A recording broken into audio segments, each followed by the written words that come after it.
Eric ten হ্যাগের শেষে শুরু হয়ে গেল কিনা আমি জানি না, এই নিয়েতে অনেক ভিডিও আমরা করে ফেললাম। এরিক টেন হ্যাগ স্যাক হয়ে যেতে পারে, হ্যান ত্যান অনেক কথা দেখছি চারদিকে। আর এখন তো এমন একটা অবস্থা যে একটা দুটো ম্যাচে এদিক ওদিক রেজাল্ট হলেও, যদিও একটা দুটো ম্যাচে এদিক ওদিক রেজাল্ট হচ্ছে না, বাট স্টিল যে কথাটা উঠে আসছে যে এরিক টেন হ্যাগের এখন সিচুয়েশন এমন যে মানে প্রথম কথা ইউনাইটেড বোর্ড প্রচন্ড চাপের মধ্যে পড়ে গেছে।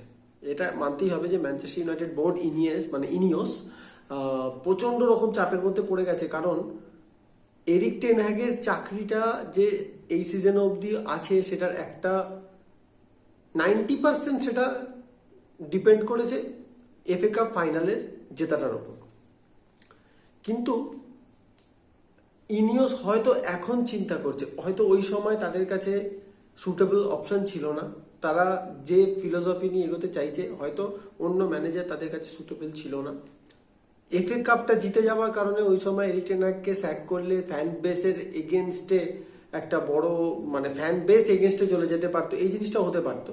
তো সেই কারণে ইনিয়স হয়তো এই ডিসিশনটা নিয়েছিল। কিন্তু একটা জিনিস ভেবে দেখুন, আজকে রিয়াল মাদ্রিদ যদি সুপার কাপ এসপানা জেতে আর তার সাথে কোপা দেল রে জেতে, কারেক্ট, আর তাদের গ্রুপে তারা ফিনিশ করে এইথ পজিশনে, আপনার মনে হয় সেই ম্যানেজার পরের সিজনে থাকতে পারে?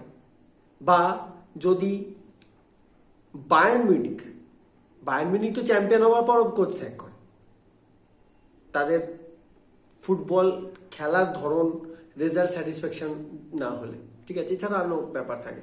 আপনি জাস্ট চিন্তা করে দেখুন একবার যে বার্সেলোনা যদি 8th পজিশন শেষ করে, এটা কি কোনোভাবে অ্যাকসেপ্টেবল তাদের ফ্যান বেসের কাছে, তাদের ম্যানেজমেন্টের কাছে? কিন্তু ইউনাইটেডের ফ্যান বেসদের কাছে এটা অ্যাকসেপ্টেবল হয়ে যাচ্ছে। কারণ এরিক টেন হ্যাগকে নিয়ে এখনো যেটা শুনছি, কালকে FC20 সাথে যে খেলাটা দেখলাম, FC20 সাথে যে খেলাটা দেখলাম, সত্যি এটাকে কিভাবে ডিসক্রাইব করবো এখন আমি বুঝে উঠতে পারছি না। কারণ ডিসক্রাইব করার মতো সত্যি তো কিছু নেই। যদি আজকে একটা এই লেভেলের টিম এসে যদি ওল্ড ট্র্যাফোর্ডের সেকেন্ড হাফে ইউনাইটেডকে ডমিনেট করে দিয়ে যায়, তাহলে এবার ওল্ড ট্র্যাফোর্ডকে ভেঙে ফেলে অন্য স্টেডিয়ামে যাওয়াই দরকার মনে হচ্ছে। অন্য স্টেডিয়ামে বানাতে হবে না, কোনো লোকাল ক্লাবকে বলুন আমাদেরকে রেন্ট দিন, আমরা ওইখানে খেলবো। কারণ ওল্ড ট্র্যাফোর্ড এই অপমানগুলো নিতে পারছে না। ওল্ড ট্র্যাফোর্ডে এই থিয়েটার অফ ড্রিম থেকে যে দিন দিন থিয়েটার অফ স্ক্রিমে পরিণত হয়ে যাওয়া, এটা আর নেওয়া যাচ্ছে না।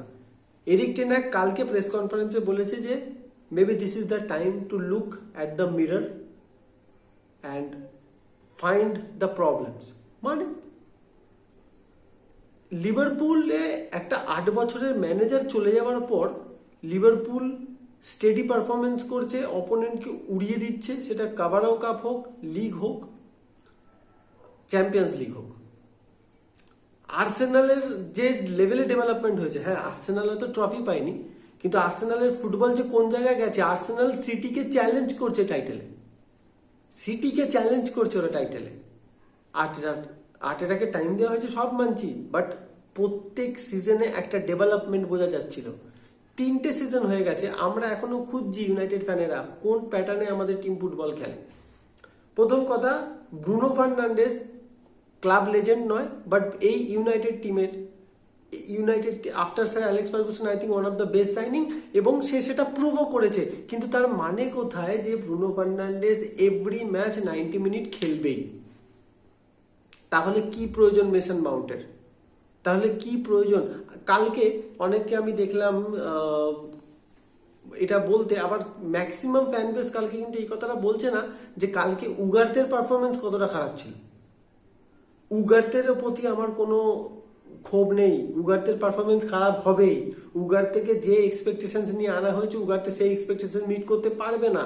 ক্যাসেমিরো যে কারণে পারেনি, এক্স্যাক্ট সেম কারণে উগারতে পারবে না।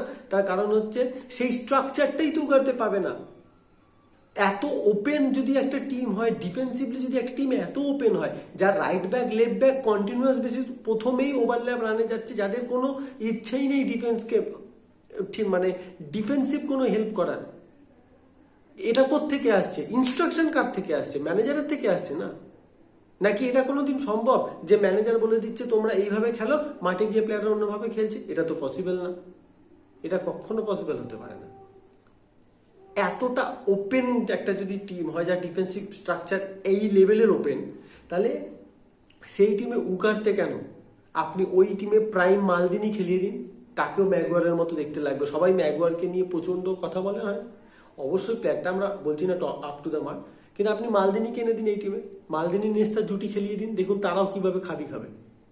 আপনি ডিফেন্সিভ মিডফিল্ডে প্রাইম প্যাট্রিক ভিয়েরা খেলান, আপনি ডিফেন্সিভ মিডফিল্ডে প্যাট্রিক ভিয়েরার পাশাপাশি আপনি পৃথিবীতে এনগোলো কান্তে কেনাবেন, প্যাট্রিক ভিয়েরা এনগোলো কান্তে, আপনি দেখুন এই টিমটা কি হাল হয়। একই হাল হবে, কারণ ম্যানেজার যে স্ট্রাকচারটা প্রোভাইড করছে, যে স্ট্রাকচারে খেলানোর চেষ্টা করছে, দিস ইজ জাস্ট আনঅ্যাকসেপ্টেবল। যেখানে আপনাকে FC20 সেকেন্ড হাফে এসে ডমিনেট করে দিয়ে চলে যাচ্ছে, FC20 কাল ম্যাচ জিতে যেতে পারতো। If you are playing with Ugarte and Eriksen, যেটা আমরা খালি চোখে বুঝতে পারছি খেলা দেখে, যে আপনার ডিফেন্সিভ স্ট্রাকচার প্রপার নয়, কারণ টিম কখনোই ডিফেন্সিভ এফোর্ট দিচ্ছে না। কেন দিচ্ছে না সেটা কে দেখবে? আমরা ফ্যানরা না ম্যানেজার? আলটিমেটলি পেমেন্ট কে পায়? ম্যানেজার পায়। এরিক টেন হ্যাগ প্রত্যেকটা প্রেস কনফারেন্সে আসছে আর বলছে আমরা অনেক চান্স ক্রিয়েট করেছি, চান্স ক্রিয়েট করে কি হবে? গোলও তো করতে হবে। আমি জানি না এখন নেক্সট যে 3টে match, it's Tottenham and then Porto আর তারপরে অ্যাস্টন ভিলা। এই 3টে ম্যাচের মধ্যে আমি পোর্তোর ম্যাচটা নিয়ে তো কিছু বলতেই চাই না, পোর্তো তো কি করবে কে জানে। টটেনহাম আর অ্যাস্টন ভিলা ম্যাচ দুটো যদি ইউনাইটেড 3-6 পয়েন্ট না পায়, আমার মনে হয় 3টে ম্যাচে ইউনাইটেড যদি 3টে ম্যাচই না জেতে, যদি টটেনহামের সাথে ইউনাইটেডের রেজাল্ট আবার খারাপ হয়, আমি জানি না এরিক টেন হ্যাগ আর সার্ভাইভ করবে কিনা। আপনাদের কি মনে হচ্ছে? ভেতরে ভেতর আনন্দ হচ্ছে, আমার ক্লাবটাকে নিয়ে খারাপ লাগছে, ম্যানচেস্টার ইউনাইটেডকে নিয়ে এই কারণে খারাপ লাগছে। আমি এরিক টেন হ্যাগ আউটের পক্ষে নই, কিন্তু এরিক টেন হ্যাগ যা করছেন, আর এই একটা ম্যানেজার আর সার্ভাইভ করতে পারে না। 8th শেষ করা প্রিমিয়ার লিগে, লিভারপুলের কাছে 7 গোল খাওয়া, মাইনাস গোল ডিফারেন্সেস নিয়ে যাওয়া, 3টে সিজন হয়ে যাওয়ার পরও সে বলছে আমরা এখনো রিবিল্ড করছি। একটা ম্যানেজার যদি 3টে সিজন রিবিল্ড করে এবং 3rd সিজনের মাথায় এসে শুরুতে যে যদি বলে আমার টিম এখনো প্রিমিয়ার লিগের জন্য রেডি নয়, আমার টিম এখনো প্রি সিজনে ভালো খেলেনি, প্রি সিজন আমাদের প্রপার হয়নি, আমার যে অপোনেন্টের সাথে খেলা, সেই অপোনেন্টে আমি 27 বছর কাটিয়েছি, সেই কারণে সেই অপোনেন্টকে হার্ট করতে আমার কোথাও না কোথাও নিজের দুঃখ হবে। I think this is the time, this is the high time ইনিয়স এবার ভাবনা চিন্তা শুরু করুক, যেখান থেকে পারুক এমন কোনো ম্যানেজারকে নিয়ে আসুক যার কিছু করার ইচ্ছা আছে।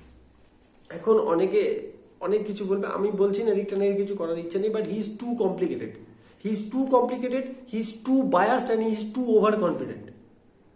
হ্যাঁ, আর সবচেয়ে বড় কথা যেটা, ফুটবলের যত বড় বড় লেজেন্ডরা, ফুটবলের মানে এই ক্লাবকে ভালো সময়, ভালো মুহূর্ত, ভালো পারফরমেন্স যারা দিয়ে গেছে, তাদের সাথেই এরিক টেন হ্যাগের যেভাবে ঝামেলা হচ্ছে, রোনাল্ডো, ডেভিড ডিগিয়া, এবার ক্যাসেমিরো।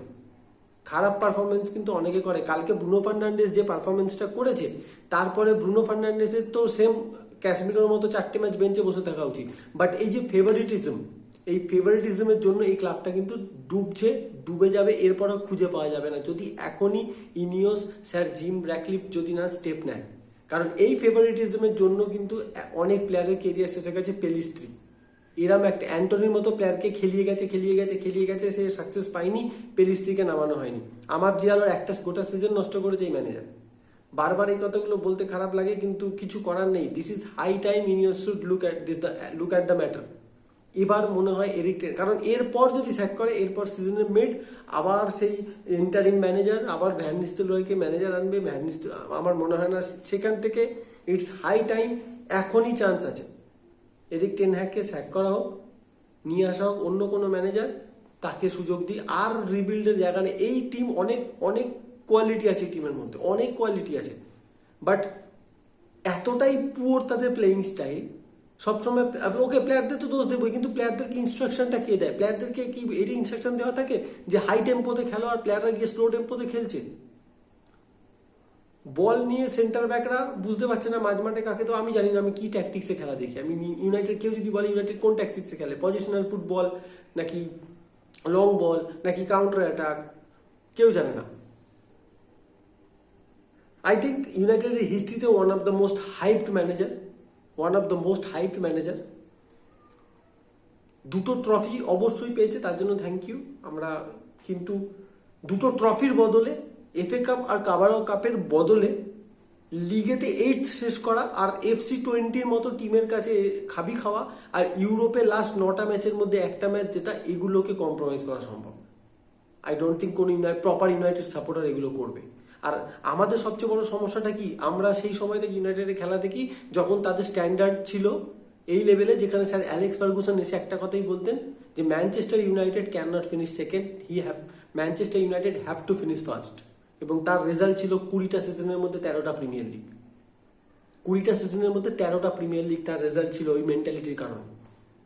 আর আমাদের এখানে মেন্টালিটি এখন এটাই যে আমাদের team we are not ready for premier league, we are not ready to challenge Manchester city.